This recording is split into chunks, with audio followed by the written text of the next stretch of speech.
22 తారీఖు రోజు ఏదైతే మారణ కాండ జరిగిందో హిందువుల పైన 26 మందిని అఘాతకంగా బట్టలు తీసి మరీ చూసి హిందువు అని కాల్చి చంపడం జరిగిందన్న.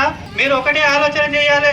ఇక్కడ దోమ మండల హిందూ సోదరులు అందరూ ఏది ఏమైనా మన భారత జవానులు చేసినటువంటి పాకిస్తాన్ సైన్యాన్ని మట్టు కల్పించిండ్రో అదే విధంగా ఇక్కడ ఉన్న మనం ఇక్కడ ఎవరైతే ఉగ్రవాదులు ఇక్కడ స్థావరాలు ఉన్నారో అదే విధంగా ఈ దోమ మండలు కూడా కొంతమంది మన హిందువుల పైన అరాజకం చేస్తున్నట్లు విషయం తెలిసింది. అలాంటి లుచ్చనా కొడుకులు ఎవరున్నా మాకు ఇన్ఫర్మేషన్ ఇవ్వండి, మేము వాళ్ళని చూసుకుంటాం. అదే విధంగా ఎక్కడున్నా సరే హిందువులకు ఎక్కడ అన్యాయం జరిగినా మేము ముందుంటామన్నా. అయినా ఎప్పటికైనా గుర్తుపెట్టుకోండి, ఈ రోజు మనకు 2 మహిళలు పాకిస్తాన్ చుట్టుముట్టి 250 స్పీడ్తో జెట్ కేటగిరీ ఎట్లా తిరిగిరంటే 250 స్పీడ్తో తిరిగి అక్కడ ఉన్న 9 స్థావరాలను కనిపెట్టడం జరిగిందన్న. మన ఆర్మీ జవాన్లకు చెప్పడం జరిగింది 9 స్థావరాలని 25 నిమిషాల మట్టుగా కలపడం జరిగింది.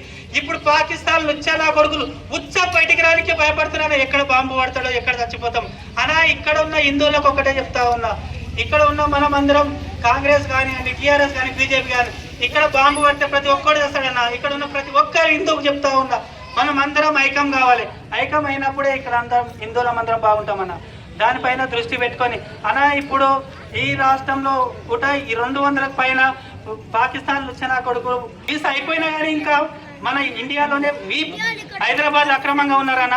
అలాంటి వాళ్ళని ఈ రాష్ట్ర ప్రభుత్వం గుర్తించి వాళ్ళని ఎంబడే ఎన్కౌంటర్ కానీ ఎక్కడన్నా వాళ్ళని ఈ దేశంలో ఈ రాష్ట్రంలో లేకుండా చేయాలి.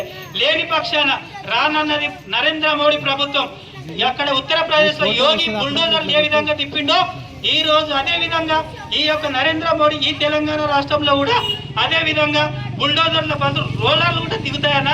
ఎవరైతే స్థావరాలు ఇస్తున్నారో వాళ్ళు ఇండ్లు పోతాయి, ఎవడైతే ఉన్నాడో వాడు కూడా ఈరోజు అంతమయ్యే పరిస్థితి ఉంది. అది గుర్తుంచుకోవాలని తెలియజేసుకుని నాకు ఈ అవకాశం కల్పించిన హిందూ బంధువులకు ధన్యవాదాలు తెలుస్తూ ముగిస్తాం.